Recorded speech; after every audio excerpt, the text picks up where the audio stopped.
स्वामी विवेकानंद हे योग सिद्ध होते। ते शुद्ध योग सांगत होते। ते योग शास्त्रज्ञ होते। त्यांच्याकडे बुद्धिचातुर्य भरपूर होते, पण ते पूर्ण शाकाहारी राहू शकले नाहीत असे त्यांचे चरित्र वाचताना आढळून येते। चमत्कार हा अंधश्रद्धेचा निकटचा भाग आहे असे ते सांगत असत। त्यांचे गुरु रामकृष्ण परमहंस यांनी देहत्याग केल्यावर विवेकानंद बराच काळ अस्वस्थ होते। त्यांच्या गुरुच्या देहत्यागानंतर सुमारे 4 वर्षापर्यंत गुरु गेल्याबद्दल त्यांच्या दुःखी कष्टी वेदना थांबत नव्हत्या। अशा अवस्थेत ते गाजीपूर गावी आले। तेथे वायुभक्षण करून एका गुहेत राहणारे पवनहरी बाबा नावाचे योगी होते। ते दीर्घ योग साधनेमुळे सिद्ध पुरुष बनले होते। विवेकानंद हे बुद्धिवादी, संदेहवादी आणि जिज्ञासावादी होते। जमल्यास पवनहरी बाबाकडून अनुग्रह संपादन करावा असे विवेकानंदांना वाटले। रामकृष्ण परमहंस हे स्वामी विवेकानंदाचे गुरु आणि देव होते, पण ते जगात नाहीत असे वाटून पवनहरी बाबाकडून पुन्हा अनुग्रह घेण्याची इच्छा झाली। प्रबळ इच्छेने त्यांनी बरेच दिवस गाजीपूरला राहून पवनहरी बाबांना भेटण्यासाठी साकडे घातले। बऱ्याच दिवसानंतर त्यांच्या साकड्याला यश येऊन पवनहरी बाबांना गुहेत जाऊन भेटले। त्यावेळी ते पवनहरी बाबा रामकृष्ण परमहंसाच्या प्रतिमेची पूजा करून त्या प्रतिमेपुढे नतमस्तक होताना विवेकानंदांनी पाहिले। हे दृश्य पाहून तरी विवेकानंदांनी जाणायला पाहिजे होते, पण ते त्यांना जमलं नाही। त्यांचा परमार्थिक मोह सुटला नव्हता, संदेह गेला नव्हता, म्हणून फिरून फिरून पुन्हा पुन्हा पवनहरी बाबांना अनुग्रह देण्यास साकडे घालत होते। शेवटी ते बाबा द्रवले आणि विवेकानंदांना विशिष्ट समयी बोलावून घेऊन चांगलीच खरडपट्टी केली। तरी पण दुसऱ्या दिवशी बाबांच्याकडून अनुग्रह घेण्याची इच्छा जागी झाली आणि जाण्यासाठी तयारीत असताना कालच्या सारखीच पुन्हा खरडपट्टी करून घ्यावी लागली। असा 4-5 दिवस क्रम चालू होता। प्रत्येक वेळी हाच अनुभव यायचा। तेव्हा आता मात्र स्वामी विवेकानंद खडबडून जागे झाले, घोटाळले, परंतु गोंधळून गेले, कृते गोंधळून गेले। मग आता पुन्हा अनुग्रह घेण्याचा संकल्प सोडून दिला व ते स्वामी पदावर स्थित झाले। हे सर्व असे का झाले बरे? विवेकानंदाचं काय चुकलं? यातून आपण काय शिकायचं, काय बोध घ्यायचा हे आपणास सांगता येईल का? सांगण्याचा प्रयत्न तरी करून पहा, कोणाला काय कळालं ते समजून येईल। विषय प्रयोजन कर्माचा संबंध समजून घेऊन सद्गुरूंना शरण जातो, त्याच्याकडून दिव्य कर्मे होत असतात। दिव्य कर्मात असफल होतो तो अभक्त असतो। अभक्ताने आपल्या स्वधर्माचं कितीही चांगल्या प्रकारे आचरण केलं तरी त्याला त्याचा काही लाभ होत नाही। भगवत भावाची प्राप्ती झाली तरच परमसिद्धीची प्राप्ती होते। मनुष्याला जर परमसिद्धीची प्राप्ती झाली नाही तर आध्यात्मिक दृष्ट्या तसेच भौतिक दृष्ट्या त्याची हानी होते आणि चुकांचे फळ त्याला भोगायला येतं। सद्गुरूंचं ज्याला सतत स्मरण असतं त्याच्याकडून काही चुका होत नाहीत किंवा चुकाचं फळ भोगायला येत नाही। भगवत भावित जरी हलक्या कुळात जन्माला आला तरी त्याला सच्चिदानंद स्वरूपाची प्राप्ती होते। उदाहरणार्थ संत चोखोबा, संत रोहिदास, संत गोरा कुंभार, संत कबीरदास वगैरे वगैरे। स्वतःला उच्च कुळातील समजणाऱ्या लोकांनी, ब्राह्मणांनी आणि शास्त्रांनी माऊलीला शुद्धीपत्र देण्याचे नाकारले। कुठल्या शास्त्राला किंवा माणसाला माऊली शुद्ध आणि पवित्र आहेत हे सिद्ध करता आलं नाही। तेच एका रेड्याने सिद्ध केलं। एखाद्या रेड्यावर संत कृपा लवकर होते, पण माणसावर लवकर होत नाही। माऊलींना शुद्धीपत्र देण्याचे ज्यांनी नाकारलं ते पशुतुल्य इंद्रिय तृप्तीत रत झालेले होते। वेदांतचारी, वेदरत्न, भागवताचार्य, आनंदभूषण, अधिकारी अशा पदव्या किंवा असे अनेक पुरस्कार भूषवत असतात किंवा ते लोक पुरस्काराच्या प्रलोभनाला बळी पडलेले असतात। असे लोक योग भ्रष्टमध्ये सुद्धा येत नाहीत, कारण त्यांचे पूर्ण पतन झालेले असते।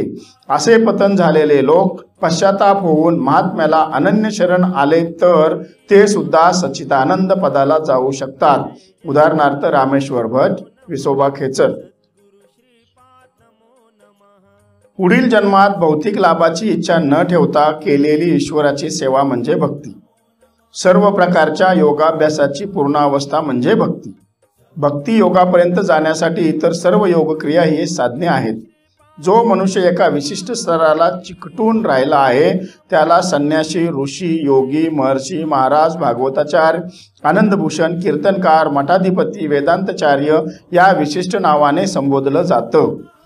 भगवत भावित होऊन जो सद्गुरू भजनाला लागला आहे तो पूर्वीच सर्व योगक्रिया पार केलेल्या असतो. साधकाकडून या सर्व क्रिया पार करून घेण्याची गुरुकिल्ली महात्म्याकडे असते. महात्म्याकडूनच भक्ती योगाच्या रहस्याचा उलगडा होतो. सर्व योगाची पूर्णावस्था ज्यांनी गाठली आहे तेच रोज प्रभात समयी सद्गुरू सच्चिदानंद श्रीपाद बाबांचं भजन करतात.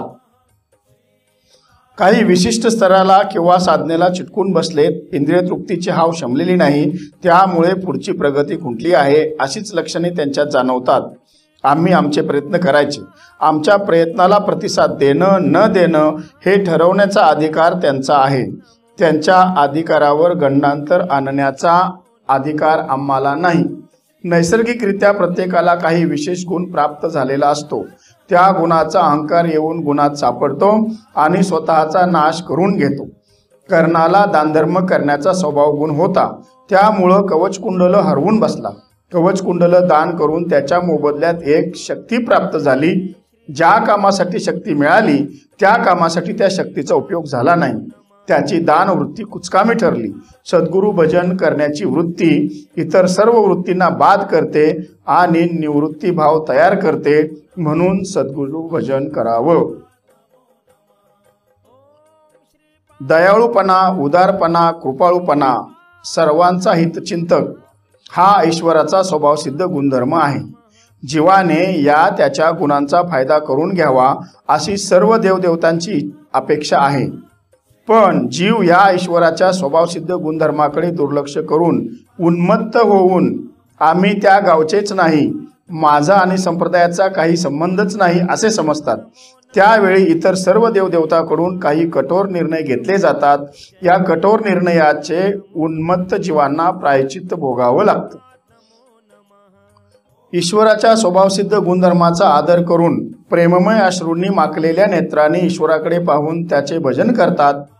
त्यांच्यावर सर्व देवदेवता प्रसन्न राहून जीवांना आनंद देत राहतात.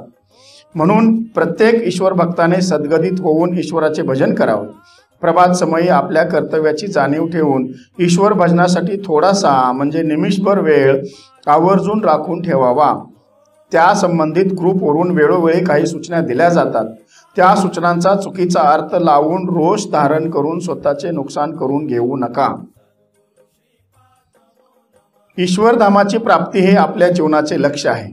त्यासाठी काही वेळ कठोर बोलणी सहन करण्याची क्षमता वाढवावी लागते. सौभाग्य सुखासाठी सासरवास सहन करावा लागतो. त्याच वेळी सौभाग्य सुखासाठी पत्नीला सासरवास सहन करावा लागत आहे याची अंतर्ज्ञानाने पतीला जाणीव आहे हे त्या पतिव्रत्या स्त्रीला माहीत असतं. म्हणून सासरवासात राहून सुद्धा आनंदीबाई होऊन राहते. सूचनेचा चुकीचा अर्थ लावून लगेच नाकावर राग येणं हे ईश्वर भक्ताचे म्हणजे पतिव्रतेचे लक्षण होत नाही. प्रत्येक गोष्टीची नोंद करून झोपलेल्यांना जागं करताय. प्रत्येक जण स्वस्वरूपावर आरूढ व्हावा ही तुमची तळमळ आहे.